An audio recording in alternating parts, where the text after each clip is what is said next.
Sahabat, alhamdulillah hari ini kita bisa ketemu lagi dengan Kak Roma Halo, setelah libur Lebaran. Masya Allah, minal Mohon izin wal maaf lahir faizin. batin, ya. Mas Hendra, mohon maaf lahir dan batin. Iya, sama-sama Kak Roma.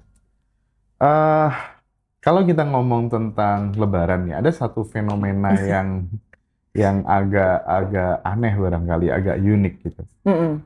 Kita sering sekali mendapatkan WhatsApp. eh Mas, mohon maaf lahir batin ya. Tapi maaf, aku nggak bisa ngasih apa-apa gitu. Ah, maksudnya apa? Maaf, aku nggak bisa ngasih apa-apa.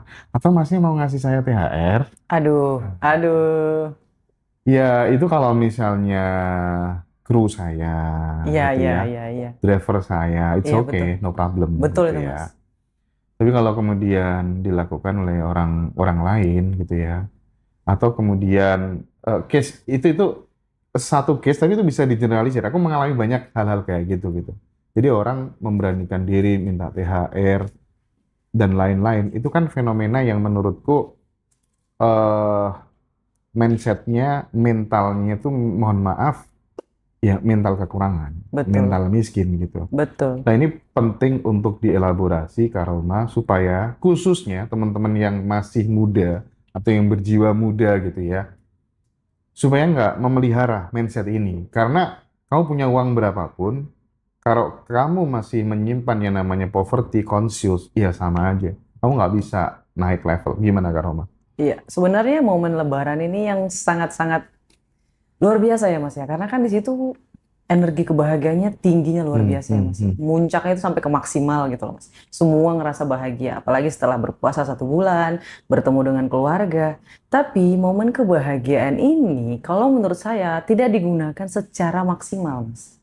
Sebagian dari mereka, dimulai dari tadi yang minta-minta ya, Mas ya. Saya mohon maaf teman-teman semuanya. Keberanian teman-teman, ada sebagian, berani gitu, apa ya istilahnya? Keberanian dia meningkat drastis ketika hmm, dia meminta hmm, kepada orang yang justru bahkan dia nggak pernah hubungin selama 1 tahun. Terus tiba-tiba dia menghubungi. Kayak gitu ya Mas ya.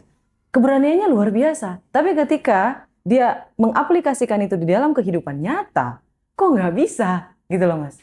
Tapi ketika meminta-minta dia berani. Nah ini kan mentalnya, inputnya kan salah gitu loh Mas. hmm, Nah itu yang pertama. Yang kedua, omongan. hmm. Alih-alih doa baik yang keluar, pertanyaan yang menyinggung itu selalu keluar, Mas. Misal ya, Mas ya, mungkin karena saya masih single, gitu ya, Mas ya. Kak Roma, kapan nikah?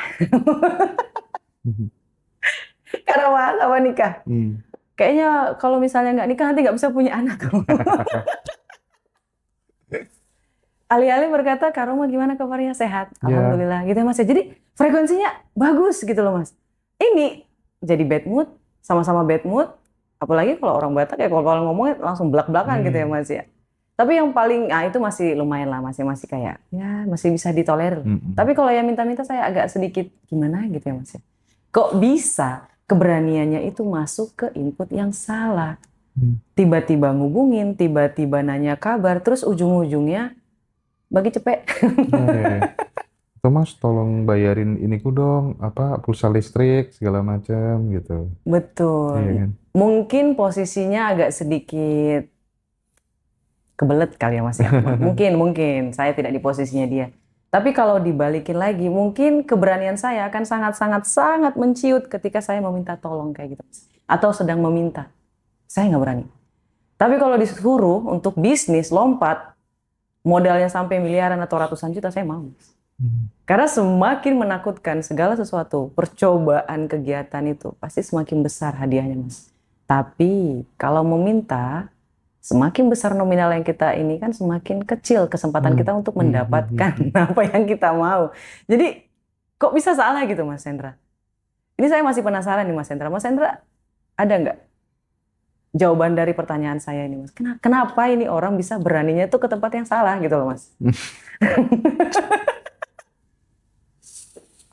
Iya ya, aku tuh sebenarnya kenapa kemudian ngaji Roso tuh dari dulu yang bicara tentang spiritual saja, terus kemudian mulai meluas ke finansial itu ya sebenarnya karena banyak juga orang-orang yang memanfaatkan jalur spiritual itu ya untuk kekayaan aja, nipu orang dan lain sebagainya gitu. Oh. Sehingga penting untuk memberikan edukasi tentang finansial, edukasi tentang oh ternyata manusia itu Anda itu bisa sebagai co-creator to God gitu ya.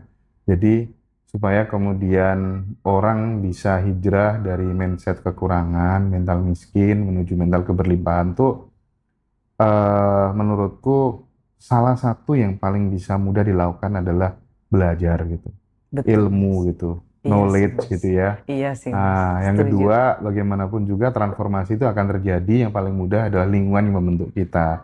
Sehingga dengan menghadirkan sosok-sosok seperti Kak Roma, Febi, dan lain-lain. Oh, ada loh ya contoh orang yang dulu berangkatnya dari nol banget, tapi dia bisa bertumbuh, naik level dengan keilmuan yang dia punya itu kan bisa masuk ke pikiran dia. Oh, oh ternyata bisa ya, bisa ya, bisa ya gitu. Jadi salah satu mungkin kalau aku share gitu, ya faktor dia malas belajar kali ya Kak Roma ya. Oh, I Malas see. belajar. Itu berarti salah satu ciri khasnya kayak gitu ya, Mas? Ya.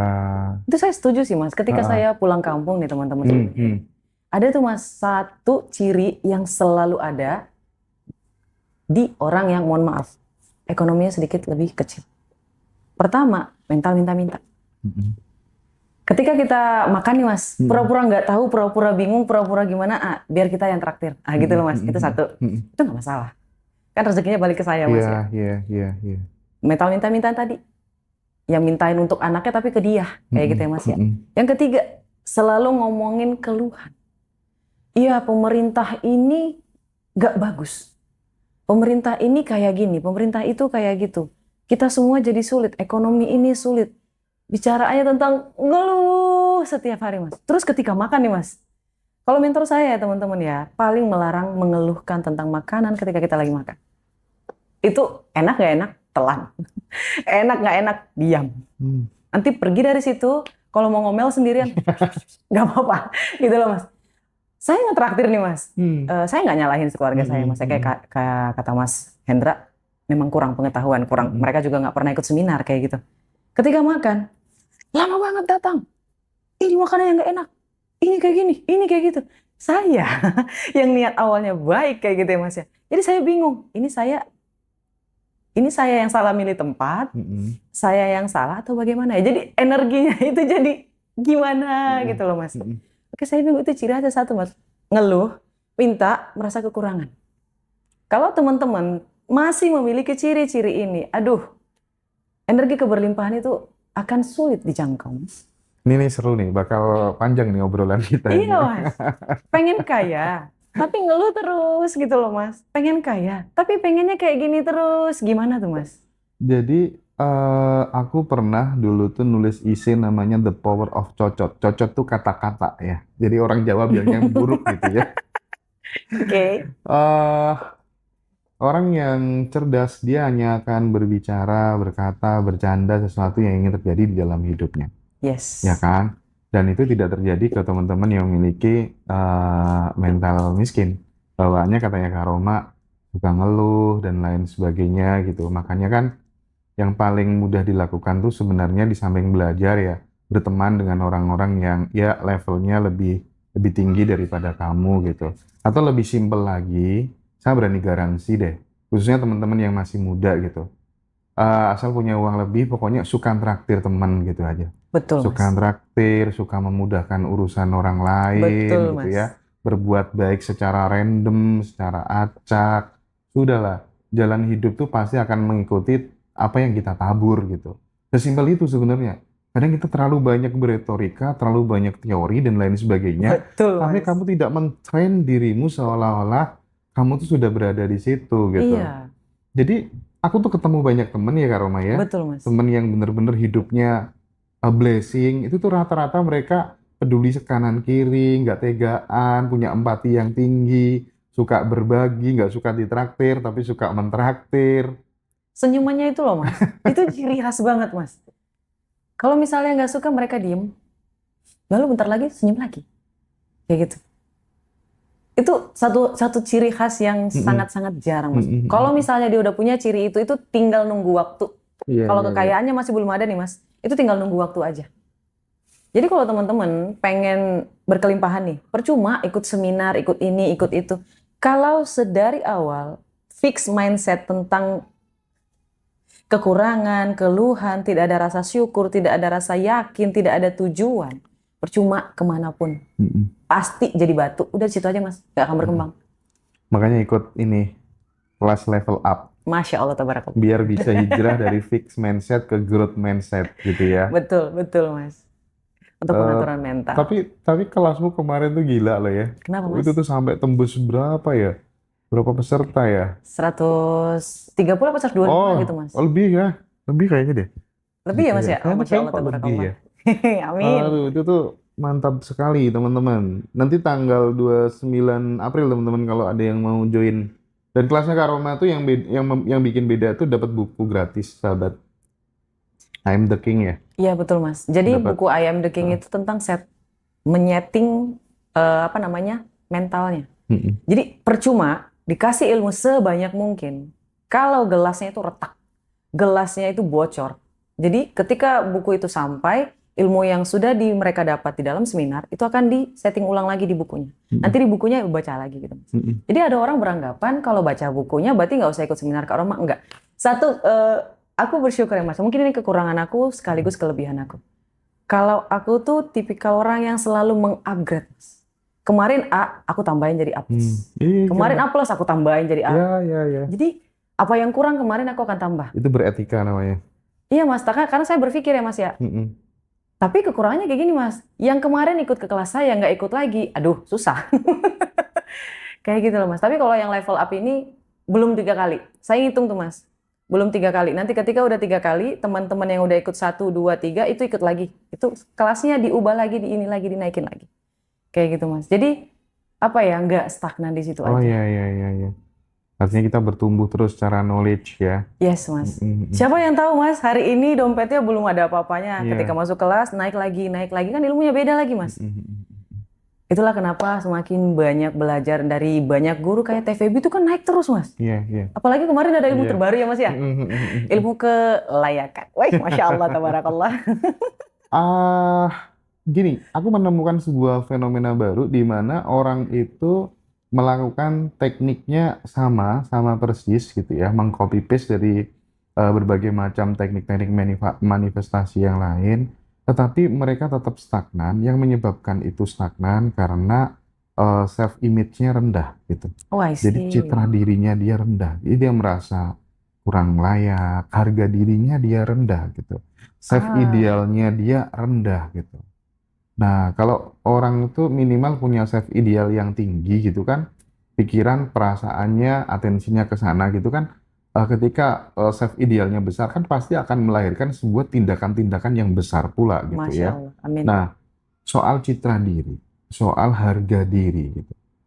Ada orang, itu tuh dia habis masuk penjara, tapi setelah keluar dari penjara, dia bisa membangun usahanya dengan sangat cepat. Aku melihat faktor utamanya adalah dia benar-benar merasa dirinya masih berharga, merasa dirinya bisa, ya kan? Dia percaya sama dirinya sendiri gitu ya, bukan orang yang pemalu dan merasa nggak layak gitu. Rata-rata di kampung aku ngamati, mereka yang level ekonominya naik adalah mereka yang percaya terhadap dirinya sendiri. Wow. Nah itu penting untuk dielaborasi, Kak Betul Rama. Mas. Saya memang terlahir sebagai orang yang sangat percaya diri. Itu bukan bawa lahir iya mungkin, tapi keluarga saya juga punya peran di situ Mas. Mm-mm. Karena bapak saya itu selalu ngomong kayak gini, Roma kamu tuh calon orang sukses. Oke. Bapak saya, mama saya, Roma kamu tuh nanti bakalan kayak gini, nggak boleh kayak gini. Jadi omongan itu selalu tentang kamu akan sukses kayak gitu loh Mas. Jadi saya merasa bahwa oh saya akan sukses ya, tanda tanya gitu loh Mas. Oh ya udah, akhirnya kepercayaan diri itu luar biasa Mas. Tapi yang saya sangat sayangkan beberapa di antara mereka memang terlahir luar biasa pede, tapi dikelilingi oleh orang-orang yang menjatuhkan kayak gitu Mas. Nah untuk teman-teman yang punya keluarga yang seperti ini, saya minta maaf, kamu jangan menyalahkan diri lagi. Kenapa? Karena itu bukan salah kamu. Kamu adalah orang yang hebat, kamu hanya berada di lingkungan yang salah, itu satu. Kalau misalnya kamu sudah tahu lingkungan kamu ini tidak bisa menaikkan performa kamu, pergi. Wajib, itu langkah pertama Itu langkah yang paling awal yang harus kamu lakukan. Pergi. Bodoh amat. Kak Roma kalau nggak ada uang gimana? Kan masih ada garam dan nasi. Masih ada kerupuk dan nasi. Karena saya juga awal-awal seperti itu. Saya berpikir keluarga saya itu tidak toksik. Tapi mereka itu tidak bisa melihat apa yang saya lihat, Mas. Ketika saya berkata, oh nanti kita akan makan di sini, nanti kita akan pergi ke sini. Mereka selalu bilang, alah, mana lah mungkin. Gitu loh, Mas. Bahkan ketika saya traktir orang tua saya kemarin, Mas, mereka tuh bertanya, kamu ini kerjanya apa? Kok bisa bayarin di sini gitu loh, Mas? Nah, saya juga bingung. Apakah, berarti yang betul, Mas, ilmu sadar itu, Mas. Iya. Mereka tidak akan bisa melihat sesuatu ketika mereka tidak ada di posisi itu, Mas. Itu sayang banget sih kalau teman-teman ini menganggap bahwa ini adalah ilmu halu. Enggak, ini adalah ilmu sadar. Kita tidak akan pernah tahu ada sesuatu yang tidak pernah kita lihat. Orang tua saya baru tahu, Mas, kalau di hotel itu ada breakfast. Baru tahu, Mas. Orang tua saya baru tahu kalau ada mobil yang nggak bising kalau ditutup pintunya, Mas. Iya. Jadi makanya ketika ada teman-teman yang komen, alah bacot gitu loh. Aduh ya Allah, seberapa susah hidup orang-orang. Ada cerita yang relate ya.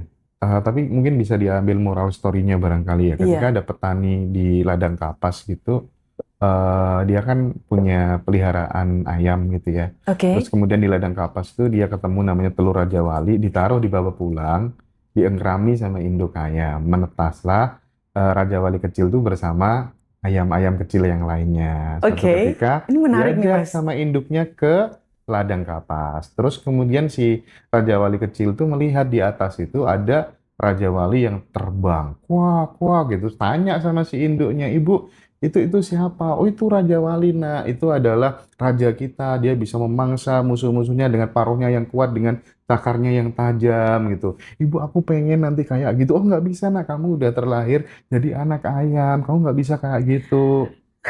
My God. Dia akhirnya apa yang terjadi? Wah, dia sedih, dia galau, nggak mau makan, dia sakit, sampai akhirnya kemudian mati dalam kondisi masih menjadi anak ayam. Dia belum sadar bahwa dirinya adalah seekor anak Raja Wali. Mas Hendra, saya merinding itu. Aduh ya Allah. Mas Hendra tahu nggak kenapa saya langsung kayak gimana gitu? Mas tahu nggak? Itu novel. Saya kan juga buat kerjasama sama penulis novel yang udah difilmin gitu ya, Mas ya, karyanya. Temanya kayak gitu, Mas. Ada orang yang luar biasa berbakat, tapi karena omongan, Nah, lingkungan, didikan, ya. itu malah membuat pagar yang sangat-sangat tinggi gitu loh, Mas. Dan mungkin ini kalau menurut saya keberuntungan luar biasa sih, Mas. Allah kasih saya, mungkin keluarga saya yang ini cuma memang mereka maju pikirannya, tapi hanya sampai sebatas itu saja. Kayak gitu. Makasih banyak loh, Mas. Jadi terkadang pencuri cita-cita itu datang dari keluarga, dari orang-orang terdekat. gitu ya. Kebanyakan, Mas. Dan ini juga ada ilmu sunyi ya, Mas ya. Buat para perempuan dan laki-laki, ketika kalian punya mimpi, bergeraklah dalam gerilya.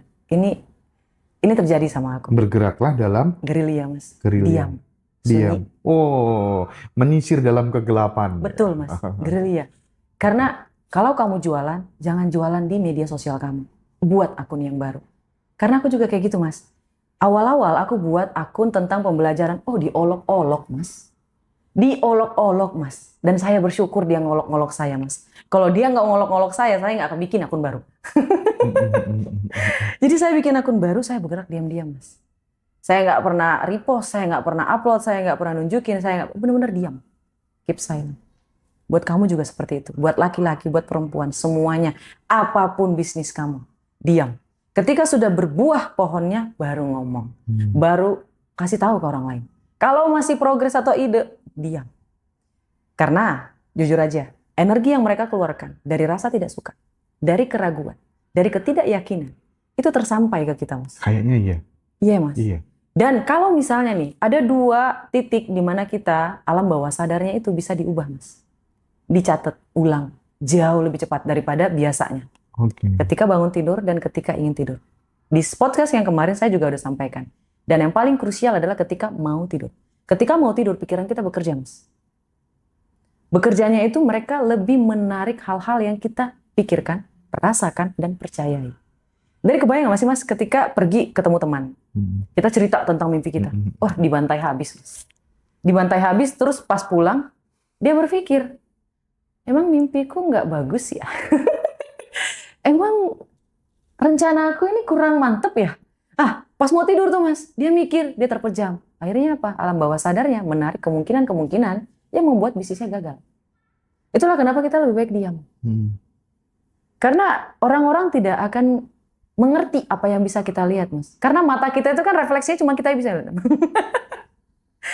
Mata mereka kita tidak akan pernah bisa lihat. Bagus. Karena mimpi selalu ada di sini, Mas. Makanya, ingat, ada buku yang namanya Self Love. Kayak kata Mas Hendra-nya, siapa-siapa orang yang tidak percaya diri. Tidak percaya diri adalah orang-orang yang tidak mencintai dirinya sendiri, Mas. Ya, Iqra. Aku udah selesai buat bukunya, Mas. Self Love e-book. Beli dari Ngaji Roso juga boleh. Oke, boleh teman-teman yang mau buku Self Love e-booknya Kak Roma. Betul. Nanti bisa pesan di admin. Sekaligus misalnya Mas, aku nggak ikut kelas dulu, aku mau beli ayam the king dulu. Boleh, udah banyak yang beli teman-teman ya. Silahkan. Lanjut Kak Roma. Iya, untuk ada juga tentang 8 jurnal mengubah hidup. Itu banyak, Mas. Sip, bisa beli di Ngaji Roso ya? Bisa, Mas. 8 jurnal mengubah hidup itu, kenapa saya taruhnya itu 8 jurnal mengubah hidup, Mas? Karena itu menyeting mental dari awal. Dari zero. Karena saya juga menggunakan itu untuk menggapai saya yang sekarang gitu loh, Mas. Tapi orang kebanyakan tuh skeptis gitu loh, Mas. Itu cuman teori doang. Yes, awalnya kan memang teori. Setelahnya kamu praktek. Kalau kamu mau diajarin dari A sampai Z, kamu coaching. Dan Mas Hendra tahu, kalau coaching jauh lebih powerful ya. Iya. Karena vibrasi dapat dan lain sebagainya gitu. Dan Mas Feby mohon maaf. Kak Feby juga ada sistem coaching kan Mas ya? Oh iya, kita ada privat offline dan online gitu. Dan nanti bahkan di Jogja itu kita bikin Ngaji Roso Bootcamp tuh Teh Feby sama Bosman Mardigu. Masya Allah, tabarakallah. Tuh, ikutan guys. Jadi kita pokoknya pengen teman-teman yang muda tuh biar nggak telat belajarnya gitu. Betul, ya. Mas. Kalau start dari muda kan lebih bagus, Kak Roma. Bagus, Mas. Ya. Bagus banget. Aku SMK kelas 2 tuh udah gila sama buku-buku motivasi. Masya Allah, Dale tabarakallah. Carnegie dan lain sebagainya kayak gitu. Tapi ada satu hal mungkin Kak Roma. Kan ada yang namanya mental korban. I see. Transisi dari mental korban menuju mental pencipta, bahwa oh ternyata pikiranku, perasaanku, lisanku tuh ternyata bisa tuh membentuk sebuah realitas gitu. Co-kreator to God gitu, pencipta kedua setelah Tuhan yang Maha Besar gitu. Oh ternyata bisa tuh, itu kan nggak semua orang bisa. Nah, gimana nih transformasinya, harus apa aja nih konkretnya yang harus dilakukan pelan-pelan gitu Kak Roma? Sebelum saya kasih tahu caranya buat teman-teman untuk transformasi, perlu mengenal dulu mental korban itu seperti apa. Mental korban itu adalah 2 titik kalau menurut saya. Pertama, dia masokis. Masokis, Mas. Yeah. Kenapa? Karena dia selalu berkutat-kutat di perasaan, Mas. Dia selalu mengungkit tentang kesedihan, tentang betapa sakitnya menjadi dia. Dan perkataan yang paling mirip yang selalu mereka ucapkan, ya Mas ya, mau di dalam negeri, mau di luar negeri, pasti satu perkataan yang sama, Mas. Kamu nggak tahu rasanya jadi aku. Perkataannya selalu sama persis, Mas. Mau dari suku apapun, mau umur berapapun, mau dari bangsa manapun. Kalau kita kasih pendapat, Mas, perkataannya cuma satu. Kamu nggak tahu jadi aku. Kamu nggak tahu rasanya bagaimana perasaanku. Itu selalu perkataan yang sama, Mas. Dan itu mental masokis. Fokusnya pada masalah. Ingat, hukum semesta, apa yang kamu keluarkan dari energi kamu dan frekuensi yang sama akan selalu tarik-menarik. Dan energi yang dikeluarkan oleh mental korban ini, Mas Hendra, selalu energi negatif. Selalu merasa suka banget gitu loh Mas sama rasa sedih tuh, saya juga bingung. Kalau kita, mungkin Mas Hendra, saya, dan Mas Habib ya, itu fokusnya pada jalan keluar. Kalau ada masalah, oh ada masalah, oh apa yang bisa kita lakukan? Apa yang bisa kita lakukan? Kayak gitu Mas. Dan yang kedua, ini saya jadi lupa, kurang fokus.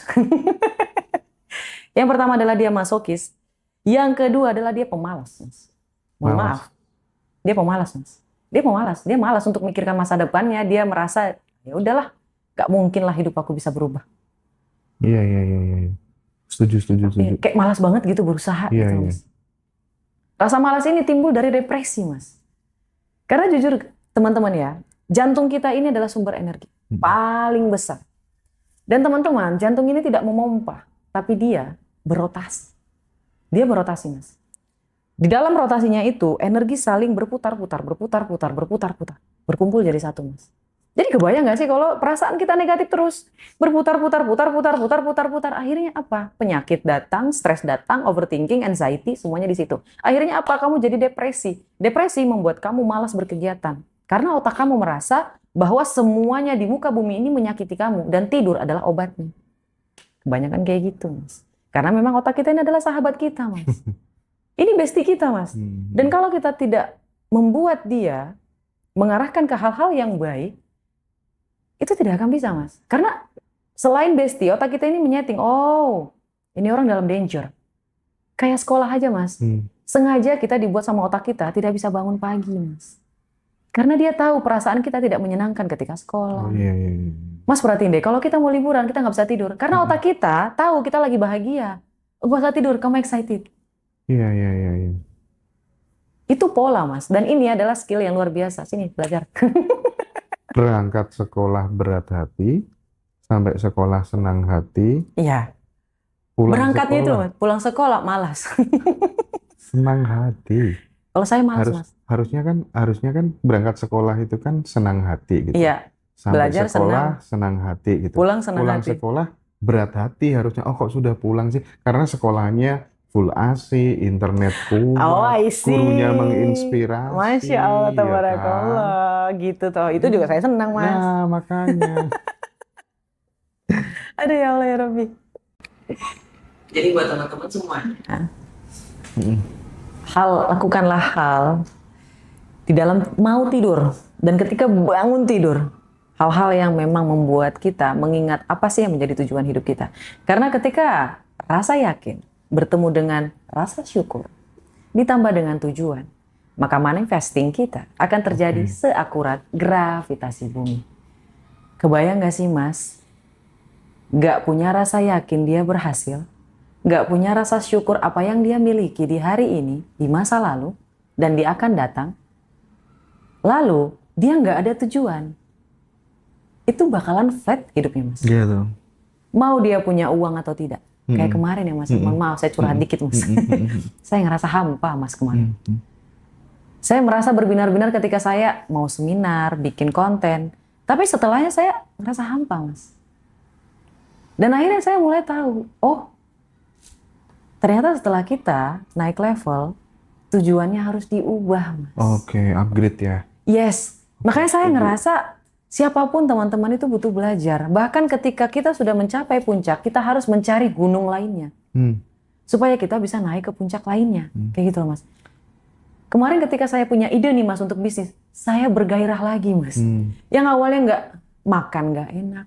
Sekarang punya uang, mau makan tuh udah nggak ada rasa kayak dulu, Mas. Jujur aja, Mas. Mungkin teman-teman yang punya duit ngalamin apa yang saya alamin. Flat, Mas. Demi apapun saya udah nggak, lidah itu nggak kayak dulu. Tapi setelah saya punya ide lagi nih, Mas, untuk menghasilkan lagi biar bisa orang lain merasakan kebahagiaan, balik lagi, Mas, rasa pengen makannya. Saya paham sih kenapa sekarang Mas Hendra melakukan hal ini. Jadi apa tuh namanya? Biar nggak cepet-cepet sampai puncak, ya berarti puncaknya lebih ditinggikan lagi gitu. Save idealnya Masya Allah. Iya, ditinggiin lagi gitu kali ya. Tinggiin lagi biar nggak sampai puncak. Karena biasanya kalau udah merasa udah nih aku di puncak ini, ya nggak bisa naik lagi, turun biasanya. Makanya butuh gunung-gunung baru gitu. Betul, Mas. Hasil obrolanku sama Sari Verha kemarin gitu sih. Tapi mungkin itu debatable juga ya. Nggak, mungkin kita butuh improvisasi, butuh kreativitas dan lain sebagainya lah saya ya. setuju, Mas. Tapi itu sebuah ilmu, kadang relate buat kita, kadang juga nggak relate bagi yang lainnya gitu. Tapi yang jelas bener yang disampaikan Kak Roma ya. Jadi biar kita nggak merasa hambar, save idealnya ditingkatkan gitu.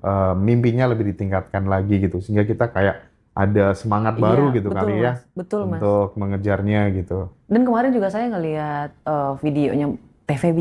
Ada satu perkataan yang luar biasa, Mas, menurut saya. Dia bilang gini, kalau kamu punya tujuan dan tidak ada orang lain di dalamnya, maka jangan harap tujuan itu bisa terjadi. Oh, setuju aku tuh. Kamu hanya berputar-putar di dalam diri kamu dan keluarga kamu.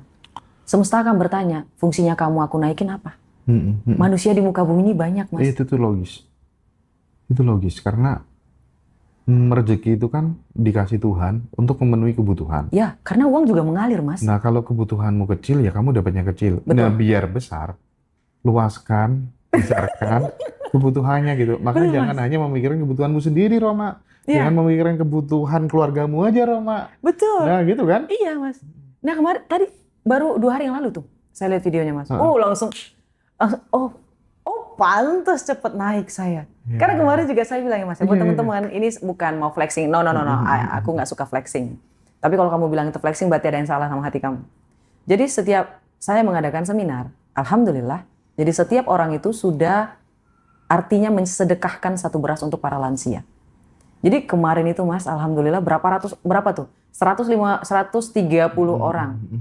Ya, disedekahkan. Itu keluar kota, Mas. Di daerah Sumatera Barat, Sumatera Utara, terus daerah Bogor, daerah apa lagi tuh?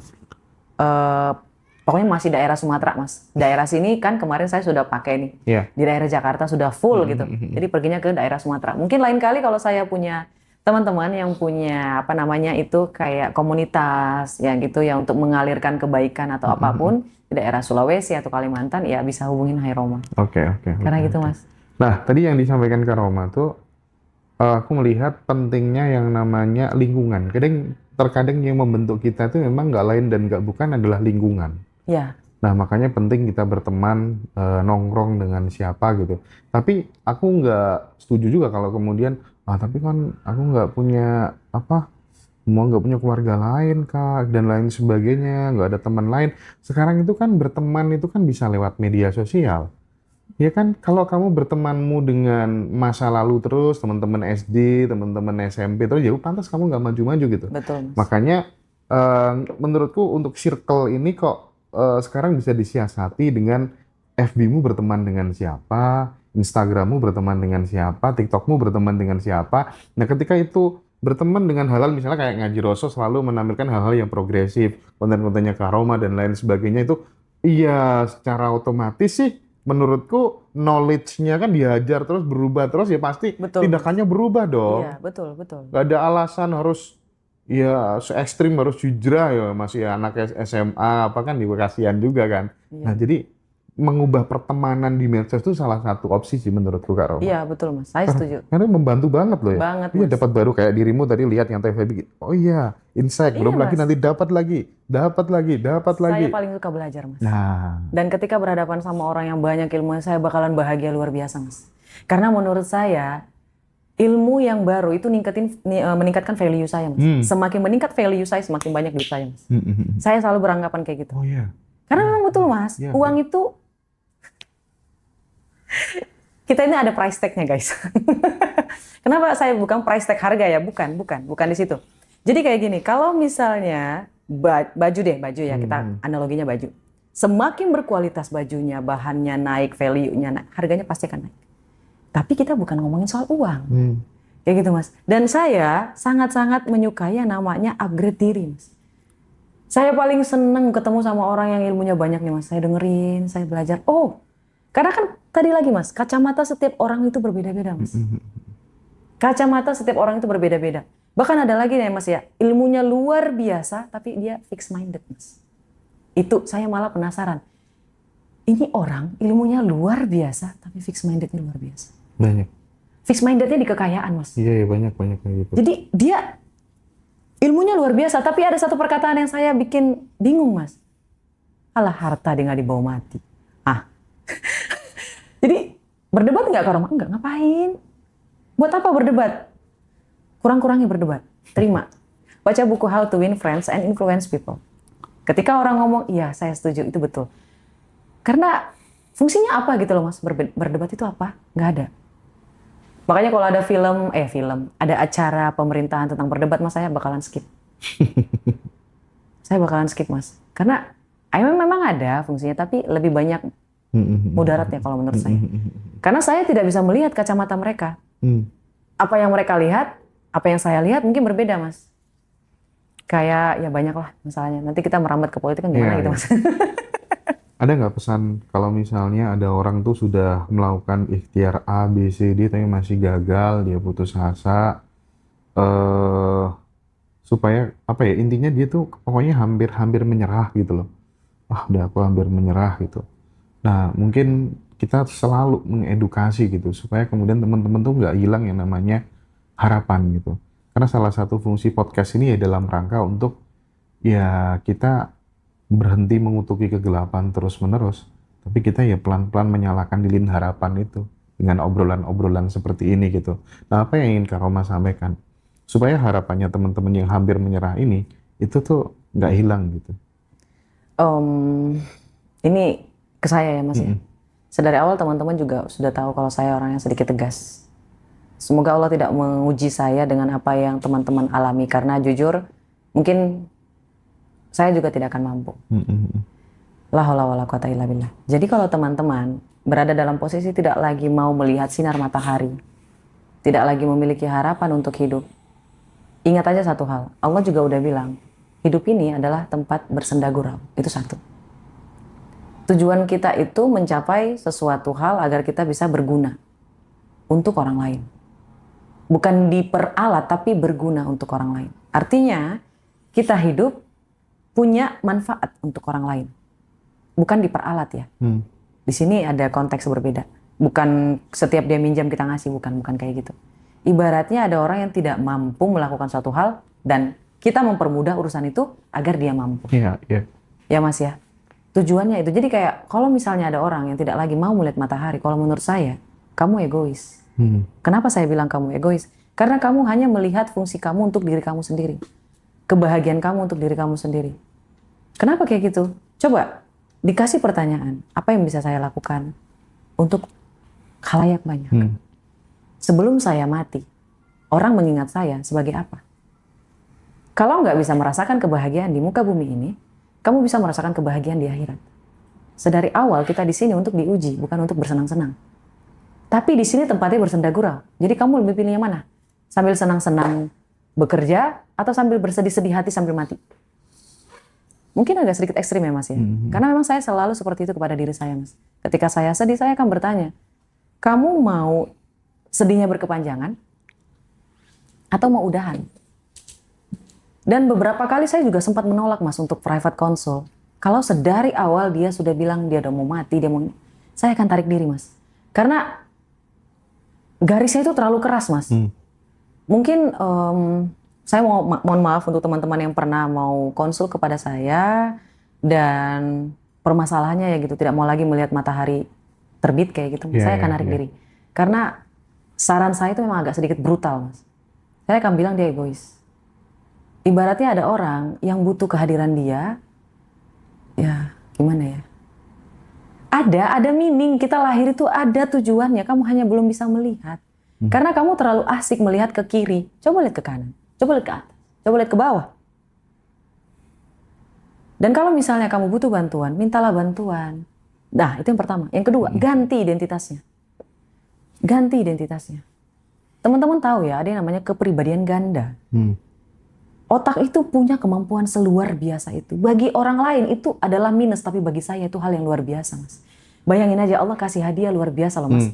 Ada sirkuit di dalam otak kita yang mengizinkan kita untuk menjadi orang lain.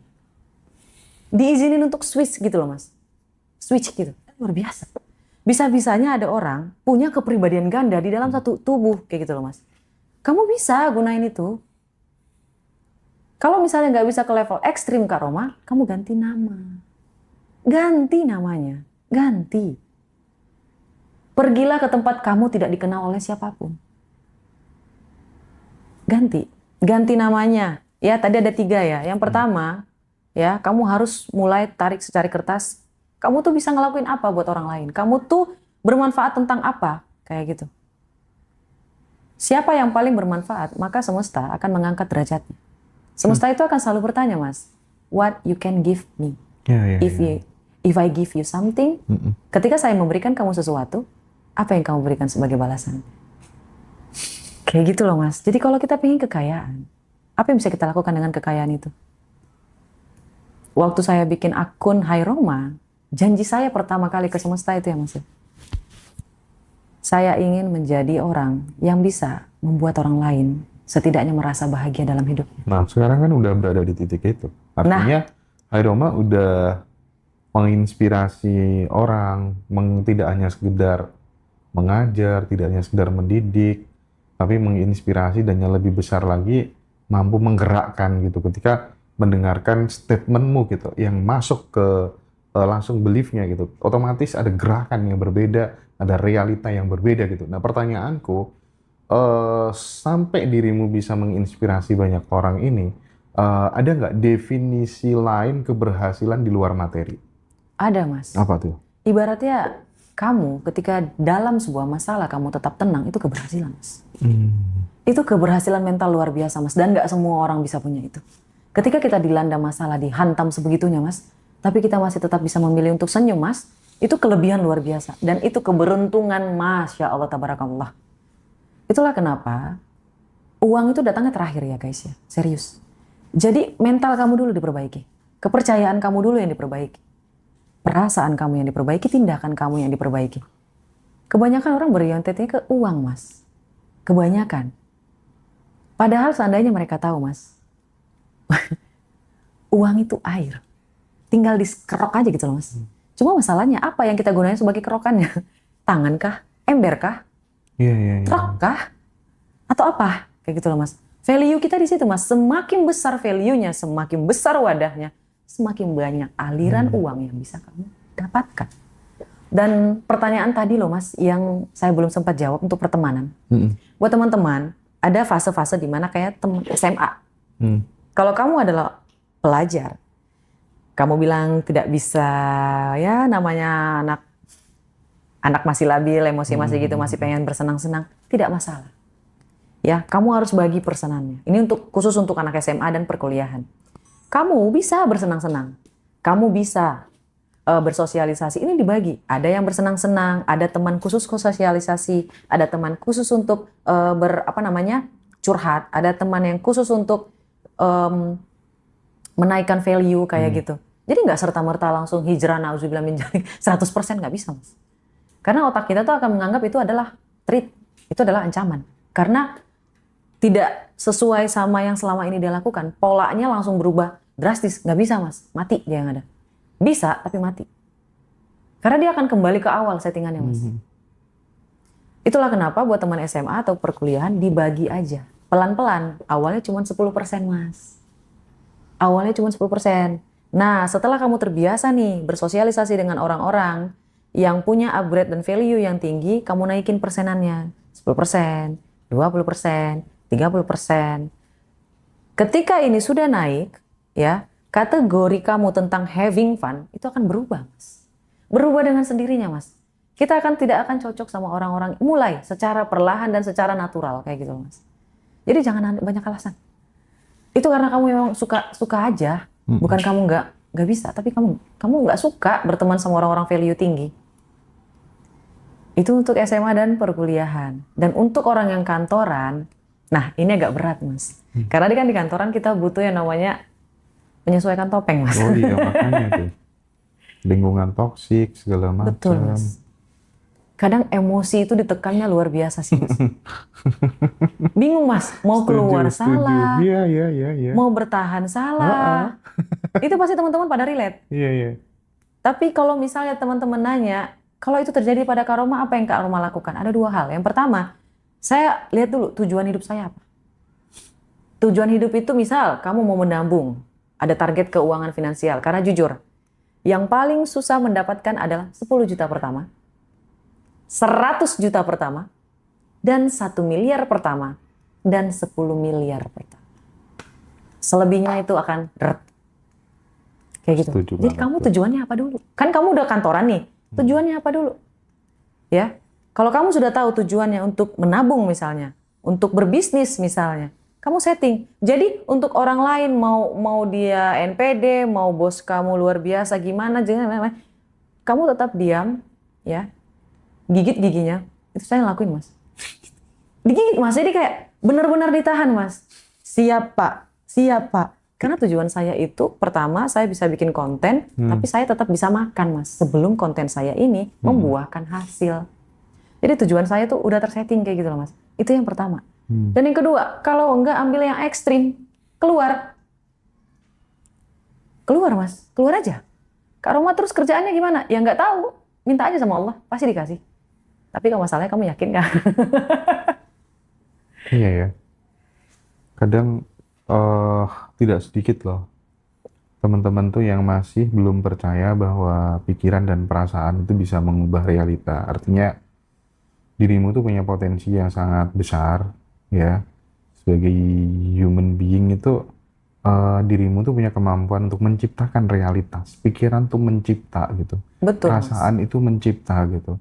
Nah, banyak sahabat-sahabat yang masih ragu tentang hal itu gitu. Nah, apa yang mungkin bisa digunakan Kak Roma sebagai bahan untuk meyakinkan teman-teman kita yang masih ragu bahwa dirinya itu ternyata bisa menentukan jalan hidupnya sendiri gitu. Gimana tuh Kak Roma? Saya akan pakai analogi ya teman-teman semuanya ya. Tidak masalah kalau kamu tidak mau ikut soal ilmu frekuensi ini, tidak mau ikut percaya, tidak mau ikut andil, tidak mau ikut berinteraksi, tidak mau ikut beraksi di sini, tidak masalah. Karena dulu sistem affiliate dalam TikTok juga tidak dipercaya. Tapi lihat sekarang, ya sebenarnya ya Mas ya, yang membuat seseorang itu ketinggalan, yang membuat seseorang itu miskin, itu mereka terlalu banyak berpikir, terlalu banyak berdebat, terlalu banyak berpikir-pikir yang tidak. Kalau misalnya gagal ya ulang lagi, cari lagi kesempatan yang lain. Dan sama, itu yang pertama. Yang kedua, kamu mau atau tidak, suka atau tidak, kamu tetap mengalami hukum gravitasi. Coba aja lompat dari gedung, jatuh nggak ke bawah, kita nggak ngambang. Suka nggak suka, mau nggak mau, tahu nggak tahu, hukum gravitasi terjadi. Sama, hukum frekuensi juga kayak gitu. Hukum frekuensi juga kayak gitu. Frekuensi yang sama akan saling tarik, menarik. Dan yang mengeluarkan frekuensi salah satunya adalah energi. Energi ini adalah emosi yang aktif di dalam diri seseorang. Emosi ini dihasilkan dari apa yang kamu rasakan, apa yang kamu percayai, dan apa yang kamu rasakan. Tadi udah yang rasakan ya Mas ya? Percayai, rasakan, dan pikirkan. 3, mohon maaf tadi saya salah. Yang 3 ini menghasilkan energi. Ya, energi ini disampaikan oleh otak kita dalam bentuk frekuensi kepada alam semesta. Bukankah Allah juga sudah bilang, ya, hidup ini senda gurau. Jadi kamu mau yang mana? Mau bahagia kah? Mau bersedih-sedih kah? Mau dapatkan dengan cara gampang kah? Atau mau cara yang sulit kah? Apa yang kamu percayai mengeluarkan energi. Energi ini memiliki frekuensi. Ingat hukum frekuensi, ya, hukum semesta, frekuensi yang sama akan saling tarik menarik. Ya. Debatable-nya di mana sih Mas? Terkadang ya begitu, orang banyak ketinggalan terlalu banyak berdebat. Makanya saya nggak suka berdebat kayak gitu. Ya. Nah, ini di masyarakat kita, di kalangan bawah tuh kan banyak teman-teman yang mendapatkan bantuan dari pemerintah. Kemudian rumahnya dilabeli sebagai bantuan orang miskin gitu ya, kalau nggak salah ya. Oh, yang kemarin ya Mas ya? Itu satu. Yang kedua, misalnya, anakku dapat MBG gitu ya, dikasih makan sama pemerintah. Yang ketiga, ada fenomena di mana ketika kemudian punya BPJS gitu kan, aman gitu ya, dibayar terus biar nanti kalau ada apa-apa aman. Tapi ya nggak semua, tapi kok banyak ya teman-teman tetangga kayak gitu tuh yang malah sakit-sakitan terus gitu. Nah, mungkin ini nggak tahu ya, setiap orang punya ini ya, latar belakang pendidikan yang berbeda-beda gitu. Kalau aku tuh tipe orang yang keluargaku semuanya nggak boleh ada yang punya BPJS gitu ya. Aku nggak mau mengundang sakit dan lain sebagainya gitu ya. Aku tipe-tipe orang yang kayak gitu Mas. Aja gitu ya. Nah, aku pengen ini dielaborasi supaya kemudian kamu jangan malah bangga kalau dianggap miskin sama pemerintah gitu loh. Iya Mas. Saya aja nggak nyetok obat loh Mas dalam rumah. Saya cuma nyetok vitamin. Karena saya tahu kalau saya mau sehat, ya saya harus didukung sama vitamin, bukan obat. Karena saya yakin kalau semakin banyak obat di dalam rumah kita, artinya kita berpikir kita akan sakit. Yes, Mas. Menarik ya. Iya. Dan saya juga berpikir kayak, saya nggak mau BPJS. Karena saudara saya berpikir, Mas, BPJS, ini berarti saya mendoakan diri saya kalau suatu hari saya sakit gitu loh, Mas. Oh, kita sefrekuensi soal itu berarti ya. Serius, Mas. Iya, iya, iya. Kalau bisa nih ya, Mas ya, bukan saya pelit ya, Mas ya. Cuman ketika saya mengeluarkan uang untuk BPJS, artinya saya sedang mendoakan, nah nanti siapa tahu saya sakit parah. Siapa tahu saya sakit parah kayak gitu. La haula wala quwata illa billah. Nauzubillah min dzalika Allah ya rabbiku. Kalau misalnya memang ditakdirkan seperti itu ya semoga Allah memudahkan saya untuk bisa bayar cash kayak gitu loh, Mas. Tapi kalau memang posisinya teman-teman ini ada yang tidak bisa menghindari, tidak masalah. Tidak masalah. Tapi harus ditanamkan di dalam hatinya suatu hari nanti aku pasti bisa berobat dengan. Ya kalau dibayarin pabrik ya nggak apa-apa lah dibayarin. Kalau perusahaan nggak apa-apa, kan kita itu state kerja. of mindmu gitu ya. Iya betul itu, Yang Mas. penting itu state of mindmu, kuncinya di situ sih. Menurutku ya teman-teman secara pribadi gitu. Saya setuju, Mas. Ketika MBG cuma, ini kalau misalnya dilihat dari ilmu perang ya, Mas ya, mohon maaf. Apa yang sedang dilakukan oleh ini itu kayak menjaga agar hewan ternaknya tidak melawan. Sepakat sih aku. Terlalu nyaman. Tempat yang terlalu nyaman tidak akan membuat kita waspada. Sekarang tahu ya kenapa Rasulullah selalu menjaga puasa, selalu kelaparan. Bukan kelaparan, maksudnya selalu menjaga dia tetap hunger, tetap lapar kayak gitu. Dan ketika kita lapar, otak kita itu jauh lebih bekerja lebih banyak gitu loh, Mas. Lebih cepat, lebih waspada kayak gitu, Mas. Karena ada buku yang saya baca bahkan dari ini selaras ya, Mas, sama ilmu Rasulullah. Rothschild dan BlackRock, orang paling kaya, Mas. Ya. Rothschild, Rockefeller. Yes. Teman-teman tahu nggak? Mereka itu sangat-sangat membatasi makanan. Padahal mereka nyuruh kampanye makan 3 kali sehari. Yes. Tahu nggak mereka makan cuma berapa kali? 1 kali. 1 kali. Omet ya. Itu cuma di siang. 1 meal a day. Yes, Mas. Kalau mau makan malam, mereka tuh cemilin paling cuma sepotong buah. Itu pun kalau sudah benar-benar capek dan lapar banget. Kalau enggak. Kenapa bisa kayak gitu? Hunger. Bahkan teman-teman bisa nanti belajar di seminarnya. Bahkan untuk tepung, gula, ya, susu, karbohidrat, itu ada ilmunya. Kapan kita bisa makan, kapan kita bisa minum. Bahkan alkohol juga mereka menghindari. Rokok mereka menghindari. Ini bisa dikonsumsi tapi ada kalanya. Kayak gitu loh, Mas. Jadi sampai tatanan makanan pun mereka menata, Mas. Untuk menjaga ini. Karena mereka tahu permainan frekuensi, Mas. Ini adalah router kita. Otak kita ini adalah router kita. Kalau router kita rusak, misalnya kita konsumsi alkohol, kita konsumsi narkoba, otaknya rusak. Otaknya rusak, frekuensinya nggak nyampe. Frekuensinya nggak bisa tersampaikan dengan baik kayak gitu loh, Mas. Itulah kenapa teman-teman, ibu-ibu, bapak-bapak, tolong dijaga kesehatan otaknya. Kalau punya anak di rumah, tolong dibelikan suplemen. Itu bagus banget, Mas. Yang kemarin terakhir kan aku ngajak Masnya ya, yuk bisnis suplemen, Mas. Biar saya sama Masnya juga bisa tahu gitu. Ini loh yang bagus. Kan kadang kita nggak tahu, Mas. Mana suplemen yang bagus untuk otak kayak gitu loh, Mas. Otak itu luar biasa loh, Mas. Karena dia penyampai. Dia penyampai dan penerima. Tapi ini menciptakan. Kayak gitu loh, Mas. Percuma perasaannya luar biasa, tapi otaknya nggak ini. Ada orang, Mas, yang hatinya luar biasa, tapi otaknya sempit. Karena apa? Karena dia minum alkohol, narkoba, ganja.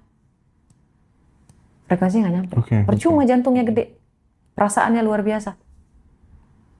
Ini sih menurut saya ya, Mas.